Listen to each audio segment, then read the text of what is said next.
کچھ مہمان ایسے ہوتے ہیں نا کہ ایسے منہ اٹھا کے آ جاتے ہیں، ان کے پاس کچھ بھی نہیں ہوتا، لیکن جو مہمان ہونے کے آداب کو جانتے ہیں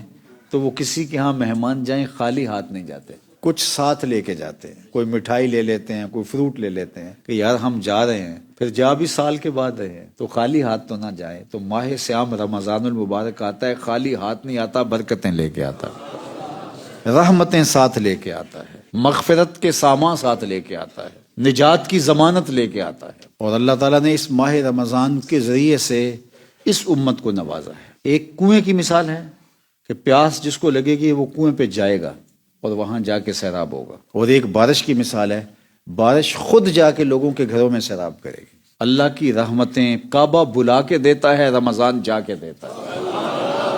کعبۃ اللہ کے پاس جو جائے گا وہاں برکتیں اس کو نصیب ہوگی، لیکن ماہ صیام رمضان المبارک جا کے گھروں میں رحمتیں نچھاور کرتا ہے۔ اللہ کے محبوب صلی اللہ علیہ وآلہ وسلم نے ایک طویل خطبہ ارشاد فرمایا شعبان کی آخری تاریخ کو، فرمایا تمہارے پاس ایک ماہ نور، ایک مبارک مہینہ جلوہ گر ہو رہا ہے، وہ مہینہ ہے جس کے روزے اللہ نے تمہارے اوپر فرض کیے ہیں۔ پھر فرمایا کہ یہ وہ مبارک مہینہ ہے جس مہینے کے اندر مومن کے رزق کو بڑھا دیا جاتا ہے، دسترخوان پہ وہ نعمتیں موجود ہوتی ہیں جو پورا سال موجود نہیں ہوتی، غریبوں تک بھی پہنچتی ہیں، اور اللہ کی رحمتیں اتنی عمیم ہو جاتی ہیں، مومن کا رزق ماہ صیام رمضان المبارک کے اندر بڑھا دیا جاتا ہے۔ ماہ صیام جب جلوہ گر ہوتا ہے، فتحت ابواب الجنہ،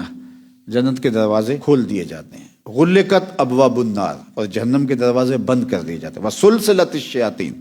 اور شیاطین کو جکڑ دیا جاتا ہے، زنجیریں ڈال کر کے قید کر دیا جاتا ہے۔ اب بتائیے کہ شیاطین قید کر دیے گئے، در جنت کشادہ ہو گئے اور جہنم کے دروازے بند ہو گئے، غفران و رحمت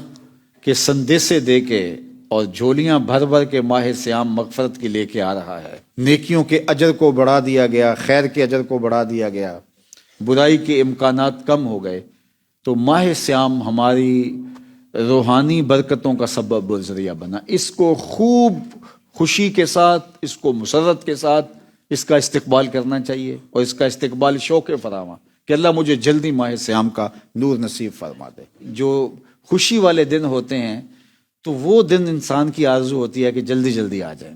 وہ انتظار، وہ شوق فراواں، یہ ماہ صیام کا بندہ مومن کے دل کے اندر۔ حضور بار بار ذکر کرتے تھے، رجب میں ہی ذکر کرنا شروع کر دیتے ماہ صیام کا، پھر شعبان میں ذکر کرتے، پھر حضور خطبات ارشاد کرتے۔ حضور کے بعد خلفائے راشدین کا یہ معمول رہا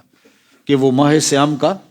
ذکر کرتے اور بار بار تشویق پیدا کرتے لوگوں کے اندر کہ وہ ماہ صیام کے لیے ان کے دل میں آرزو پیدا ہو، تمنا پیدا ہو۔ تو جو بھی ماہ صیام گزاریں تو اس خیال سے کہ ہو سکتا ہے زندگی کا آخری ماہ صیام ہے جو ہمیں نصیب ہو رہا ہے، اور یہ مجھے آپ کو پتہ ہی نہیں کتنے لوگ تھے جو پچھلے سال ماہ صیام میں ہمارے ساتھ تھے اور آج نہیں ہیں، اور ہمیں نہیں پتا کہ یہ ماہ صیام ہم گزاریں گے تو اگلے ماہ صیام میں ہم ہوتے ہیں یا نہیں ہوتے ہیں۔ پورے شوق کے ساتھ، پوری تشویق کے ساتھ اس کو بسر کریں، ہجوم کر کے مسجدوں کا رخ کریں، مسجدوں میں تراویح کے اندر قرآن مجید سننے کا ماحول پیدا ہو، اور مسجدوں میں تل دھرنے کی جگہ نہ ہو کہ وہ قرآن سننے کے لیے آ رہے ہیں، سحری کی لطافتیں ہوں، سجدے ہوں، اور پھر ذکر و فکر کے اندر ماہ رمضان المبارک تمام تر آداب کی رعایت کے ساتھ بسر کیا جائے،